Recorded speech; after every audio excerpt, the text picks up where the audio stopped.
పెద్ద సాంగ్స్కి అసిస్టెంట్ కొరియోగ్రఫీగా చేసింది తెలుసా. మరి ఆ అమ్మాయి వెళ్ళిపోతే వేరే అమ్మాయి ఈరోజు వేరే అమ్మాయి వచ్చి పని చేస్తుంది, మాస్టర్కి మీ ఆ అమ్మాయే కావాలి అని అనుకుంటే మరి ఈరోజు వేరే అమ్మాయిని ఎందుకు పెట్టుకుంటారు? ఆ అమ్మాయికి ఇండస్ట్రీలో లైఫే లేకుండా చేయాలి అని అంటే మరి ఈరోజు ఎలా సాంగ్స్ చేస్తుంటాను?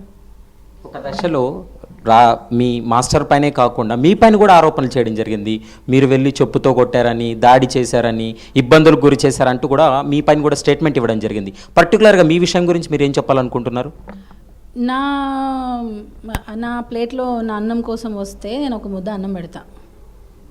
నా జీవితంలోకే వస్తాను అని అంటే నేను ఎందుకు ఇస్తాను చోటు? అంటే అమ్మాయి పెళ్లి చేసుకోమని ఏమన్నా ఒత్తిడి చేసిందా మాస్టర్ని? నువ్వు లేకపోతే నేను చచ్చిపోతాను, నువ్వే నాకు కావాలి, నేను నీతోనే ఉంటాను, నాకు మా మమ్మీ టార్చర్ చేస్తుంది, చిన్న చిన్న బట్టలు వేసుకోమంటుంది, నన్ను వాళ్ళ దగ్గర వెళ్ళమంటుంది, వీళ్ళ దగ్గర వెళ్ళమంటుంది అన్నని.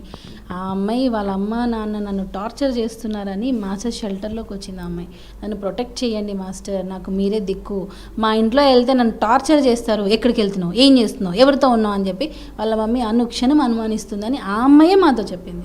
లేకపోతే మాకెలా తెలుస్తాయి వాళ్ళ మమ్మీ గురించి? జానీ మాస్టర్ పైన లైంగిక వేధింపులు అనే మాట విన్న తర్వాత మీరు జానీ మాస్టర్తో ఉండి ఉంటారు కాబట్టి ఆ సందర్భంలో మీ మధ్య కాన్వర్జేషన్ ఏం నడిచింది? ఎలా అంటే జానీ మాస్టర్ ఫీలింగ్ ఏంటి అప్పుడు? పాపం ఆయన అసలు అండి ఒక పెద్ద కొరియోగ్రాఫర్ అయి ఉండి ఒక అమ్మాయిని సెక్షువల్ హెరాస్మెంట్ చేస్తారంటే ఎలా నమ్ముతున్నారు?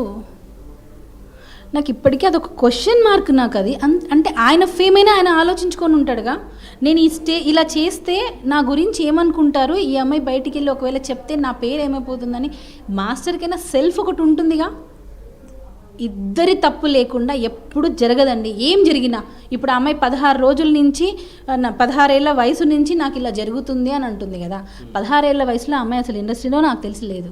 తను వచ్చింది నాకు తెలిసి 18లోనే వచ్చింది, తను 18+లోనే వచ్చింది. అంటే మరి ఇప్పుడు మైనర్గా ఉన్నప్పుడు తన పైన లైంగిక దాడి జరిగిందని, హోటల్కి తీసుకెళ్లి రేప్ చేశాడు అనేటువంటి అంశం అంతా మీరేం చెప్పాలి? అదంతా ఫాల్స్. ఆ అమ్మాయి వచ్చింది 18+లోనే వచ్చి ఉంటుంది. ఎందుకనంటే డి జోడీలో 18+ వాళ్ళకే ఇస్తారు.